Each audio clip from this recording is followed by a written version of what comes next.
dark night in a city that knows how to keep its secrets. But one man is still trying to find the answers to life's persistent questions. Guy Noir, Private Eye.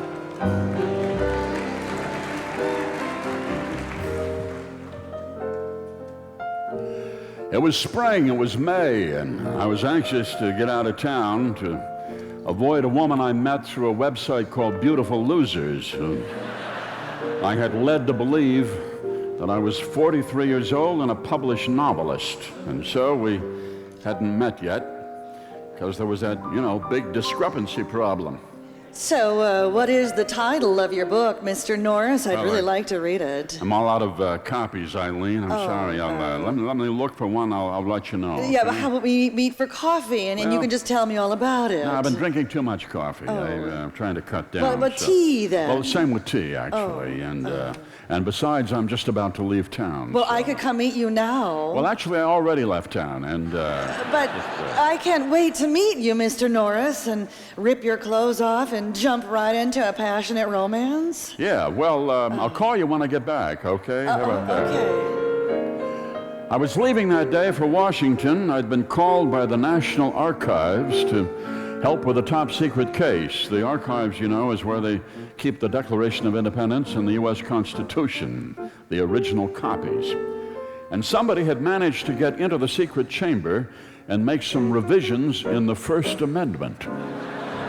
Well, here's what happened. They used a quill pen and India ink, and it looks pretty authentic, except they put in an asterisk and they wrote it in the margin. I see. What did they write there? Congress shall make no law respecting an establishment of religion except if people really, really want it. Or abridging the freedom of speech, including corporations, irregardless of expense. Yeah, that doesn't sound right. I don't think they used the word irregardless back there. No. In those days, no. So when did this all happen? Oh, midnight on Sunday. I see. And where was Justice Scalia when it happened? So I got right on a no-frills airline, a flight to Washington aboard Republican Airlines.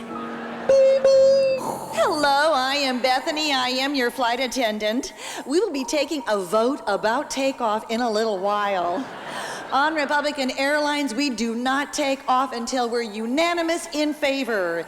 And right now we have 4 people voting against, unless they can be upgraded to first. So we'll just have to wait and see. Yeah, this is Brigadier General Earl Hollowell, and I'll be your pilot today. I'm not too familiar with this particular aircraft, but I'm sure that... Jeez! Sorry. Sorry, wrong button there. Our flying time to... Where are we flying to? Where's that? Washington. Oh, yeah, our flying time to Washington will be... What's wrong with this dang PA? Bethany, get up here. Would you fix this, darling? Come on, get up. I landed in Washington, and I got in a taxi cab. Hey, where you going, man? The National Archives. Sorry. Oh, we go to the Greek temple on Constitution Avenue with the Declaration of Independence and the U.S. Constitution under glass. Yes, right? that's right, that's right. Man.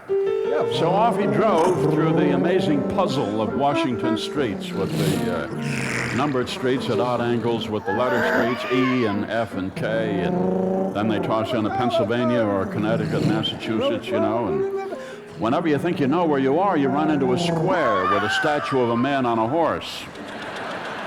If they just paint the street names on the rear ends of the horses, it'd be a lot easier. Right? Eventually, we wound up at the archives, and I walked in past the tourists, and waiting to see there were all national documents, and there was also an exhibit of underwear worn by all Supreme Court Chief Justices. Very interesting. Oh, there he is. Mr. Noir, I'm Ramon Navarro, Chief Archivist of the United States. Yes. Welcome to the building, sir. Thank you.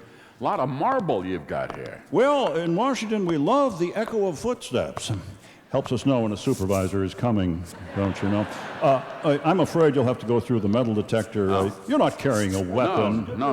Oh, good. Right this way, then. Just right through there. Oh, dear. Seems to be something in your pants pocket there. Oh, my gosh, how silly. I have a a pair of barbecue tongs, and 2 tent stakes. Oh, well, right there is fine. There. Left over from Bible camp, I guess. Okay, well, this way, Mr. Noir. Follow me, please. He led me into his office, and he closed the door. Now, that thing with the Constitution I told you about, we figured that out, Mr. Noir.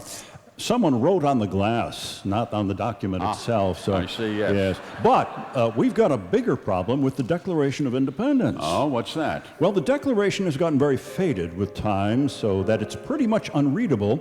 But we just did a CAT scan, and it turns out there's a part of it that nobody noticed before. The Declaration is actually a lease. A lease? A 250-year lease. In 2026, the country reverts to the crown. And we become British again? Yes, and she called and left a message today. Listen. Hello, Toodaloo. It is we, Elizabeth R. We are coming over with our corgis and our handbag, and we plan to move the capital to Elizabeth, New Jersey. Paint the White House so beige or ecru. So, see you soon, ta-ta. You see there? Amazing. Well, it's 12 years away, for heaven's sake. Well, we think of something. I mean, pay them money or something, Introduce them to Bill O'Reilly. Maybe they'll change their minds. Yes, but... No, if we do this now, we'll have to go around saying cheerio and eating crisps instead of potato chips and riding on a lift and putting our luggage into the boot and go tootling down a motorway. You really want that? Oh. Oh, my. Hi there. Oh, excuse me. My assistant archivist, Melissa Sasakaya. Hi. She was blonde. She was so beautiful it took your breath away and wouldn't give it back. Her skin was like warm butterscotch. She wore a dress so translucent I could read the serial number on the $20 bill tucked into her underwear.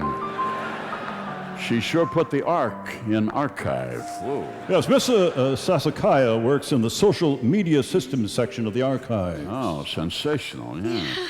Are you familiar with social media, Mr. Noir? Well, darling, Yeah? back in my time, the main social media were gin and the foxtrot. But, always happy to learn new things, huh? You sound sort of British. Are you British? Spot on, Ducky, yes. Wow. How about you and I toddle off to the cinema for a spot of snogging and shagging, huh? How cheeky of you. I shan't. Oh, you shan't, huh? You telling me to naff off, eh? Oh, Mr. Noir, please, if you don't mind. Oh, sod off, you little wanker. What? Come on, just sod off. A dark night in a city that knows how to keep its secrets. But one man is trying to find the answers to life's persistent questions. Guy Noir, Private Eye. Tim Russell, Sue Scott, Mr. Fred Newman.